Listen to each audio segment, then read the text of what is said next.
Pemirsa, usai penetapan FPI sebagai organisasi terlarang, sejumlah simpatisan FPI di kawasan Petamburan, Jakarta Pusat ditangkap polisi. Penangkapan berlangsung tanpa perlawanan.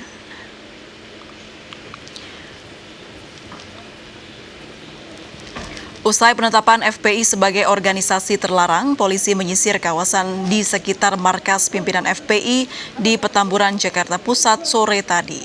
Sejumlah simpatisan FPI yang sedang berjaga-jaga ditangkap polisi. Usai diminta menunjukkan kartu identitas, mereka langsung digiring ke kantor polisi. Dengan penetapan FPI sebagai organisasi terlarang, maka seluruh kegiatan FPI harus dihentikan.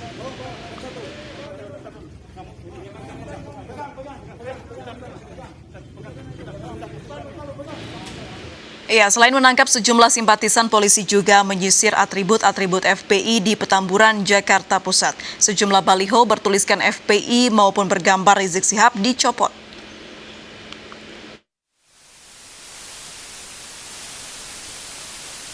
Aparat mendatangi markas FPI di Petamburan, Jakarta Pusat untuk mencopot atribut banner dan baliho FPI dan Rizik Syihab. Bersenjata lengkap, aparat menyisir area sekitar kantor DPP FPI dan depan rumah Rizik Syihab di Jalan Paksi. Sejumlah orang yang menjaga markas DPP FPI terlihat dibawa petugas. Ya kan memang sudah tidak boleh ada kegiatan. FPI tidak ada kegiatan lagi. Dari ditetapkan tadi tidak ada kegiatan dalam bentuk apapun. Artinya setiap kegiatannya FPI yang berhubungan dengan FPI pasti akan kita bubarkan. Misal dia memaksa lagi, Pak, akan melakukan press conference? Ya kita akan lakukan penangkapan. Pak, ini kan tadi sempat ramai juga di media sosial setelah FPI dibubarkan, bakal ada lagi front perjuangan? Oh, silakan. Pencopotan atribut FPI ini akan dilakukan di wilayah lainnya. Polisi juga akan hentikan kegiatan yang dijalankan FPI setelah pemerintah memutuskan bahwa FPI merupakan organisasi terlarang. Dari Jakarta, Hasbiallah, Yulisa Lorena, Indra Setiabudi, iNews melaporkan. Pemerintah menyatakan FPI sebagai organisasi terlarang mulai hari ini. Pemerintah menyatakan secara de jure, FPI sudah bukan organisasi lagi sejak Juni 2019.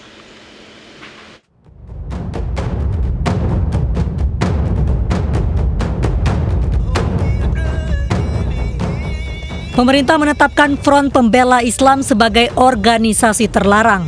Ada 6 alasan pemerintah melarang FPI, yaitu FPI tidak lagi memiliki kedudukan hukum sebagai ormas, tidak memperpanjang surat keterangan terdaftar sejak Juni 2019, dan anggaran dasar FPI bertentangan dengan Pancasila dan Undang-Undang Dasar 1945. Keputusan ini tertuang dalam surat keputusan bersama yang ditandatangani pimpinan 6 kementerian atau lembaga, yaitu Mendagri, Menkumham, Menkominfo, Jaksa Agung, Kapolri, dan Kepala BNPT. FPI sejak tanggal 21 Juni tahun 2019. 20 Juni tahun 2019 secara de jure telah bubar sebagai ormas, tetapi sebagai organisasi FPI tetap melakukan aktivitas yang melanggar ketertiban dan keamanan dan bertentangan dengan hukum, seperti tindak kekerasan, sweeping atau razia secara sepihak, provokasi, dan sebagainya.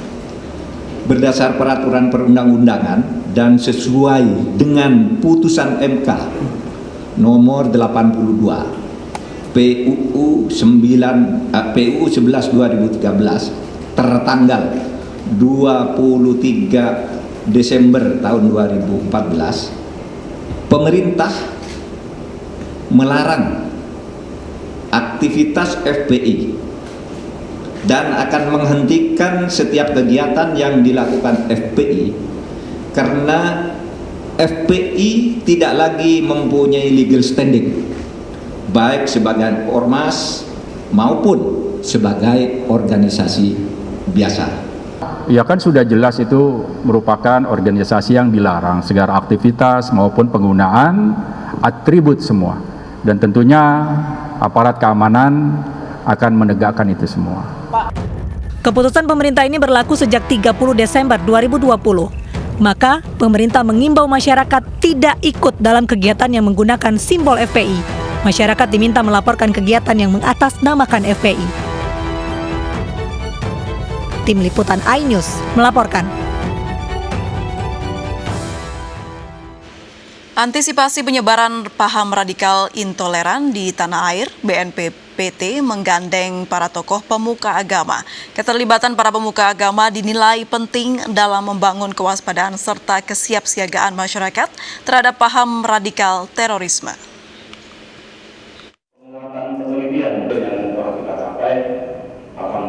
Kepala BNPT Komjen Pol Boy Rafli Amar mengatakan paham radikal intoleran yang berkembang di masyarakat harus diantisipasi dini agar tidak berkembang jadi paham radikal terorisme. Boy menilai keterlibatan para pemuka agama sangat dibutuhkan guna meluruskan pemahaman masyarakat. Sementara itu, Ketua Umum Pengurus Besar Nahdlatul Ulama Said Akil Siraj menyambut baik upaya yang dilakukan BNPT dengan menggandeng para pemuka agama untuk membantu pemerintah dalam menanggulangi terorisme di tanah air. Negara sebesar apapun, sekuat apapun senjatanya, pasti harus menggandeng kekuatan civil society. Kalau di Eropa itu civil society-nya gereja, jamaat gereja. Kalau di kita ormas-ormas ini, kita beruntung Indonesia punya ormas, beruntung ormas-ormas yang terutama sekali ormas-ormas yang lahir sebelum NKRI itu pasti nasionalis. Kita harapkan ada masukan-masukan ke depan agar program-program yang disusun ini bisa berjalan secara efektif.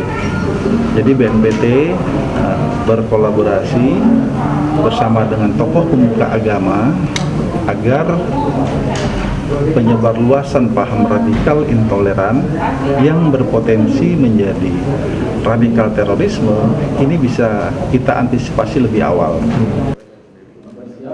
Sarasehan dan muhasabah gugus tugas pemuka agama yang digelar BNPT dihadiri 23 organisasi kemasyarakatan.